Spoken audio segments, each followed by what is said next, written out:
సాయిరామ్. శ్రీ సచ్చిదానంద సమర్థ సద్గురు సాయినాథ్ మహారాజ్కి జై. సాయి కుటుంబ సభ్యులందరికీ నమస్కారం అండి. ఎలా ఉన్నారు? ఏం చేస్తున్నారు? మీరందరూ కూడా ఎక్కడ ఉన్నా ఎలా ఉన్నా సంతోషంగా, క్షేమంగా, ఆరోగ్యంగా ఉండాలని సాయినాథ్ని మనస్ఫూర్తిగా కోరుకుంటూ ఈరోజు వీడియో మొదలు పెడుతున్నాను. ఇక ఈరోజు వీడియోలో మనందరికీ బాబా గారు అందిస్తున్నటువంటి సందేశం ఏమిటంటే, బిడ్డ, నీకు ద్రోహం చేసినటువంటి కొంతమంది వ్యక్తులను నేను కనిపెట్టాను. కాబట్టి ఆ వ్యక్తులు నీకు ఏ విధంగా ద్రోహం చేస్తున్నారో వాళ్ళ పేర్లతో కూడా రాసి ఉంచాను. కాబట్టి నేను నీ ముందు ఒక చీటీ తీసుకొచ్చాను. ఆ చీటీని తెరిచి చూడు. నీకు తప్పకుండా వారెవరు అనేది నీకు అర్థమవుతుంది. అలాగే నేను చెప్పే మాటలు అస్సలు పొల్లుపోకుండా జాగ్రత్తగా ఆలకించు. ఎందుకంటే నీవు అన్ని విషయాల్లో కూడా అతి మంచితనంతో అందరినీ నమ్మేస్తున్నావు. అలాగే ఎవరు నీకు అపాయం చేసేవారు అనేది నీకు తెలియక ఇబ్బందులు పడుతూ ఉన్నావు. అయితే నీవు జాగ్రత్త పడాలి తల్లి. శ్రీ సాయిబాబా అనుగ్రహంతో జ్యోతిష్యం చెప్పబడను. వశీకరణం స్పెషలిస్ట్ గురువు గారు సుబ్రహ్మణ్యం రాజు గారి కాంటాక్ట్ నెంబర్ 9908224144. ఈ గురువు గారు చెప్పింది చెప్పినట్టుగా జరుగుతుంది. భార్యాభర్త మధ్యలో గొడవలు, విదేశీ ప్రయాణం ఆలస్యం అవ్వడం, ప్రేమ, పెళ్ళి, సంతానం లేకపోవడం, కోర్టు సమస్యలు, గృహము మరియు కుటుంబ సమస్యలు, ధనం నిలకడ లేకపోవడం, నమ్మిన వ్యక్తి మోసం చేయడం, స్త్రీలు పురుషులకు సంబంధించిన గుప్త సమస్యలు ఎటువంటివైనా రోజుల్లో పరిష్కారం చేయబడను. మీరు ఎంతోమంది దగ్గర జ్యోతిష్యం మరియు పరిష్కారాలు చేయించుకొని ఉంటారు, నిరాశ చెంది ఉంటారు. ఒక్కసారి కొండదేవత అయిన కోయరాజు గారికి ఒకసారి కాల్ చేసి మాట్లాడండి. కోయరాజు గారు కొండదేవత పూజారి సుబ్రహ్మణ్యం రాజు గారి కాంటాక్ట్ నెంబర్ 9908224144. మా జీవితంలో ఎన్నో మార్పులు జరిగాయి కాబట్టి చెప్తున్నాం ఫ్రెండ్స్. ఓం సాయిరామ్. ఇక సందేశంలోకి వెళ్తే, ఏమాత్రం ఆలస్యం చేయకుండా నేను చెప్పేది జాగ్రత్తగా విను తల్లి అని బాబా గారు అంటున్నారు. ఒక్కసారి ఆ చీటీని తెరిచి చూడు, అన్నీ నీకే అర్థమవుతాయి.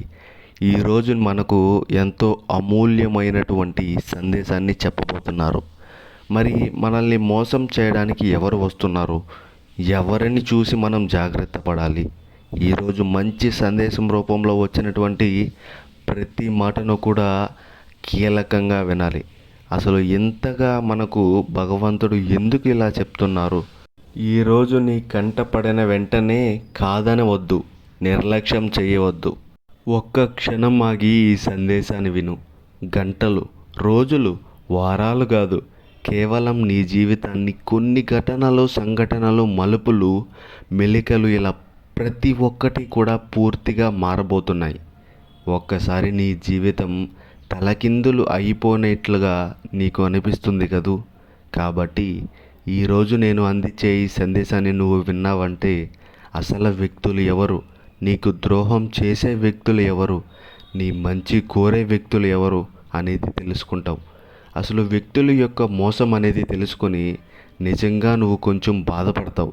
అయినప్పటికీ బాధపడనవసరం లేదు. ఎందుకంటే నువ్వు జాగ్రత్తగా ఉండాలి కాబట్టి ఇది చెప్తున్నాను. ఇక నిర్లక్ష్యం చేయవద్దు, ఏముందలే అని చెప్పి పారేయవద్దు. ఇక చీటీలో నీకు తెలియనటువంటి రహస్యాలు దాచి ఉంచాను. కాబట్టి నువ్వు అశ్రద్ధ చేయకుండా, నిర్లక్ష్యం చేయకుండా ఈరోజు పూర్తిగా వింటేనే నీకు అర్థమవుతుంది. ఇది కేవలం నేను నీకోసం తీసుకొచ్చినటువంటి ఒక రహస్యమైన సందేశం. కాబట్టి చివరి వరకు విను, నీకు అర్థమవుతుంది. చూడు తల్లి, ఇప్పుడు నీకు కొంచెం కంగారు, అలాగే కాస్త భయంగా అనిపించినా అయితే అవన్నీ కూడా నీకు నీ మనసులో మొదలై ఉంటాయి. ఎందుకు? అసలు నన్ను ఎవరు మోసం చేస్తున్నారు? నేను ఎవరికి కూడా ఎలాంటి చెడు తలపెట్టలేదు కదా, ఎవరికి నష్టం చేయలేదు కదా, గాయపరచలేదు కదా, నొప్పించలేదు కదా, ఎవరి దగ్గర ఉన్నటువంటి వస్తువులు కూడా నేను లాక్కోలేదు కదా, డబ్బు కానీ మనశ్శాంతిని కానీ ఎవరిది లాక్కోలేదు. మరి అలాంటప్పుడు నా మీద ఎవరికి పగ ఉంటుంది, ఎవరికి కక్ష ఉంటుంది, నన్ను మోసం చేయాలనే ఉద్దేశం ఎవరికి ఉంటుంది? అది నన్ను పదే పదే అడగాలని అనిపిస్తూ ఉంది కదూ. అందరితో మంచిగానే ఉంటావు తల్లి. ఏదైనా కావాలంటే సహాయం చేస్తావు. ఆపదలో ఉన్నప్పుడు ఆదుకుంటావు. మరి నా మీద కూడా అలాంటి దురుద్దేశం పెట్టుకున్న వారు ఎవరు అని చెప్పి ఆలోచిస్తూ ఉన్నావు. వారెవరు? అన్నీ నీ మనసులో నువ్వు ప్రశ్నిస్తూ ఉన్నావు. నీ మనసులో ఆ సందేహం మొదలైంది కదా. ఇవన్నీ తెలియాలంటే ఈరోజు సందేశం నువ్వు పూర్తిగా వినాల్సిందే. ఒక వ్యక్తి మంచి వ్యక్తిగా ఉంటారో, ఎంత మూర్ఖత్వంతో ఉంటారో, వాళ్ళు ఎవరు? ఎవరి దగ్గర కూడా చేయి చాచకుండా ఎవరైతే వారి జీవితంలో రెక్కల ముక్కలు కష్టపడుతూ అలాంటి వారికి శత్రువులు ఎక్కువ. ఎందుకో తెలుసా? నీకు మోసం చేయడం అనేది తెలియదు. ఒకరి దగ్గర చెయ్యి చాచి అడగడం తెలియదు. అలాగే ఒకరి మనసును నొప్పించడం కూడా తెలియదు. ఒకరిని బాధ పెట్టడం తెలియదు. ఇంకొకరిని మోసం చేయడం తెలియదు.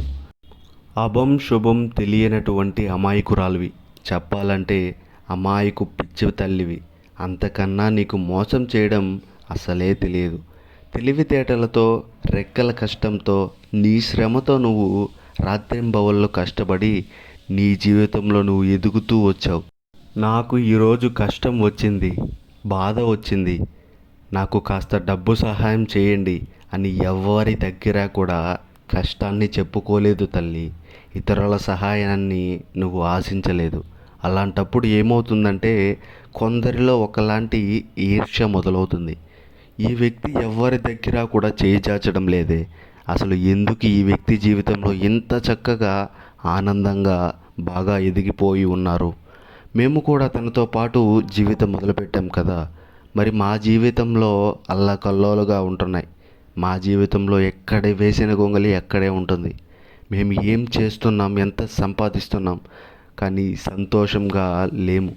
తన ప్రశాంతత పోలిస్తే మేము ప్రశాంతంగా ఉండలేకపోతున్నాం. ఇక తన కుటుంబంలో ఆమె ఎంతో సంతోషంగా ఉంటుంది. తన కుటుంబంతో ఎంతో సమయం గడుపుతున్నారు. కానీ మా వల్ల ఎందుకు అవ్వడం లేదు? అలా మేమెందుకు ఉండలేకపోతున్నాం? సమాజంలో వారికి వచ్చిన మంచి పేరు మాకెందుకు రావడం లేదు? అసలు వాళ్ళు చేసిందేంటి, మేము చేయందేంటి? వాళ్ళకి ఎందుకు నవ్వుల పాలు చేయాలని చెప్పి, మనకు మనశ్శాంతి లేకుండా చేయాలని చెప్పి, కుటుంబాన్ని చిన్న బియ్యం చేయాలని చెప్పి టార్గెట్ చేస్తున్నారు. నీ పనుల్లో ఆటంకాలు ఏర్పడేలా చేస్తున్నారు. నీ ఎదుగుదలను ఆపాలని ప్రయత్నిస్తున్నారు. ఎందుకు అలా చేస్తున్నారు అని చెప్పి నన్ను అడగాలనిపిస్తుంది కదా తల్లి. నేను ఎవ్వరికీ కూడా ఏమీ చేయలేదు కదా అనే అనుమానం నీకు పదే పదే వస్తే దీని వెనుక ఒక కారణం ఉందని ఇప్పుడే తెలుసుకో. అసలు ఎవరు అనేది కూడా నీకు తప్పకుండా చెబుతాను. ఎదురుగా ఉన్నటువంటి చీటీని తాకి ఒక్కసారి కళ్ళు మూసుకొని మనస్ఫూర్తిగా నన్ను తలుచుకో. వారు ఎవరు అనేది నీకు చూపిస్తాను.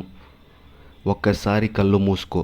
చీటీలో ఉన్న వారి ముఖం నీ కళ్ళకు కనిపించేలా చేస్తాను. నీ మనసులో ఆలోచనలు నీకు చీటీలో కనబడే విధంగా చేస్తాను. వారి రూపురేఖలు నీకు కనిపించే విధంగా చేస్తాను. వారు నీతో ఎలా ప్రవర్తిస్తున్నారు, వారెవరు, ఏం చేయబోతున్నారో ప్రతి ఒక్కటి తెలుసుకోవాలంటే చీటీ తెరిచి చూడు తల్లి. నా మీద భారం వేసి తప్పకుండా విను. అంతా కూడా మంచే జరుగుతుంది నీకు. వారి చరిత్ర అంతా కూడా నీకు పూర్తిగా కనిపిస్తుంది. నేను నీతో ఉన్నానమ్మా. నీ చుట్టూనే తిరుగుతున్నాను, నీ ముందే తిరుగుతున్నాను. ప్రతి పనిలో నీ వెంట ఉన్నాను. మంచి కానీ చెడు కానీ గమనిస్తూనే ఉన్నాను. కష్టం కానీ నష్టం కానీ గమనిస్తూనే ఉన్నాను. కానీ నువ్వు మాత్రం నోరు తెరిచి ఏది చెప్పవు. నాతో పాటు వాళ్ళంతా కూడా నిన్ను గమనిస్తూనే ఉన్నారు. అంతా చనువుతో నీతో ఉన్నారు.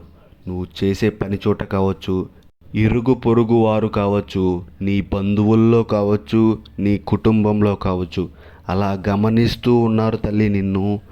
మీ మధ్య చనువు కూడా చాలా అంటే చాలా విపరీతంగా పెరిగిపోయింది.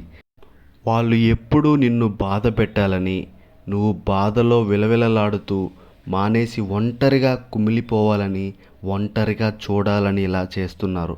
ఎందుకంటే ఇవన్నీ చేస్తున్నారు నిన్ను మనసు బాధ పెట్టడానికి. నీ మనసు ఎందుకు మన్నించాలి? వాళ్ళు ఎన్నో తప్పులు చేస్తున్నారు, అలాగే ఎన్నో పొరపాట్లు చేస్తున్నారు, తప్పుడు దారిలో వెళ్తున్నారు. వారి జీవితం ఒక తప్పుడు దారిలో వెళ్తూ ఉంది. అయితే నువ్వు ఇవన్నీ గమనించడం లేదు. నువ్వు చూసే ఉంటావు, ఒక భ్రమలో ఉంటావు అంతే. నిన్ను బాధ పెట్టాలని, నీకు ప్రశాంతత లేకుండా చేయాలని చేస్తున్నటువంటి వ్యక్తులను నేను ఊరికే వదిలేస్తానా?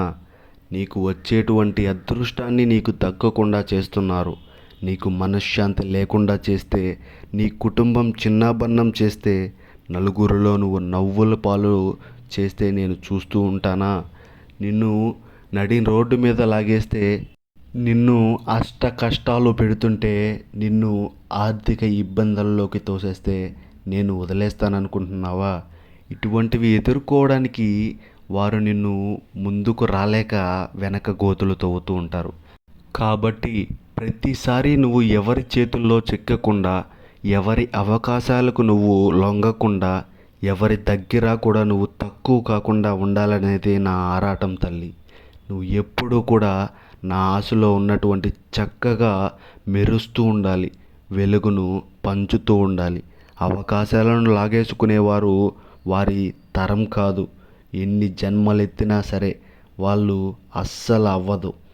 ఏది చేసినా మనిషి వల్ల ఏమవుతుందో చెప్పు? ఏదైనా తలుచుకుంటే నేనే చేయాలి. మంచైనా చెడైనా నా ఆశీర్వాదంతోనే అది జరుగుతుంది. అలాంటి వాళ్ళు నీ ముందుకు ఆటాడేలాగా వచ్చి సాగిస్తారు చెప్పు? భయపడవద్దు, నేను నీతో ఉన్నానుగా. నేను నీతో ఉంటే నీకు భయం ఎందుకు? నీవు నిజాయితీగా ఉంటావు, ఎక్కడా కూడా ఎవరిని మోసం చేయలేదు.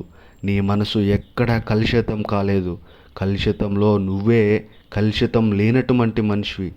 ఆకలిలో ఉన్నవారికి అన్నం పెడతావు, నీతో పాటు నలుగురు పైకి తీసుకొస్తావు. అలాంటి నిన్ను దెబ్బ కొట్టనిస్తానా? నేను అస్సలు అలా చేస్తే చూస్తూ ఉంటానా? ఎన్ని జన్మలెత్తినా వారి తరం కాదు, వాళ్ళు నిన్నేమీ చేయలేరు. నేను ఎదురుగా నీ కొండంత అండగా నిలుచుకుంటాను. ఈ విషయం వాళ్ళకి తెలియదు. అనవసరంగా వాళ్ళ సమయం వృధా చేసుకుంటున్నారు. మనశ్శాంతిని పోగొట్టుకోకు. వాళ్ళు డబ్బును వృధా చేసుకుంటున్నారు. ఎంతసేపటికి నీ మీదే చూపు, నీ మీదే మనసు. ఒక్క విషయం తల్లి, ఎలాంటి వారో నీ చుట్టుపక్కల ఉన్నారు అని చూసుకో, జాగ్రత్త పడు. నీ సంపద విషయాలు కానీ, నీ పర్సనల్ విషయాలు కానీ పొరపాటున కూడా వాళ్ళతో పంచుకోవద్దు. అలా పంచుకోవడం వల్ల వాళ్ళు నిన్ను దెబ్బ కొడతారు. కాబట్టి జాగ్రత్తగా ఉండు. నువ్వు ఎంత జాగ్రత్తగా ఉంటే నీకు అంత మంచిది. నువ్వు అలా చెప్పడం వలన వాళ్ళ పూర్తి నరదృష్టి నీ మీద పడుతుంది. నువ్వు ఏమాత్రం కూడా పైకి ఎదగలేవు. నరదృష్టి నరుడు అంటే నరదృష్టి నల్లరాయి కూడా పగిలిపోతుంది అని చెప్తారు కదా తల్లి. కాబట్టి జాగ్రత్తగా ఉండు. సొంత విషయాలు ఎవరికీ చెప్పుకోవద్దు. అందరితో మంచిగా ఉండు. అంతేకాకుండా మంచి జరుగుతుంది. నీకు నేను తోడు ఉన్నాను. ఒక్కటి నమ్ము, నీ భారమంతా నేనే వహిస్తాను. నువ్వు హాయిగా ఉండు. అన్నిటినీ కూడా అతి త్వరలో చక్కబెడతాను. ఈరోజు మనకు అమూల్యమైనటువంటి రోజు. ఈ సందేశాన్ని బాబా అందిస్తున్నారు అంటే మరి ఎవరైనా కానీ నిజం చెప్పాలంటే ఈ రోజుల్లో మనం మంచి కోరినా మంచి కోరేవారు ఎవరున్నారు? చెడునే ముందు పెడుతున్నారు. పైగా ఒకలా వెనకొకలా మాట్లాడుతారు. కాబట్టి అటువంటి నీచులని తప్పకుండా మనం గుర్తించాలి, దూరం పెట్టాలి. మన పర్సనల్ విషయాలను వారితో పంచుకోకుండా ఉండాలి. తిరిగి మరలా రేపటి వీడియోలో మళ్ళీ కలుద్దాం.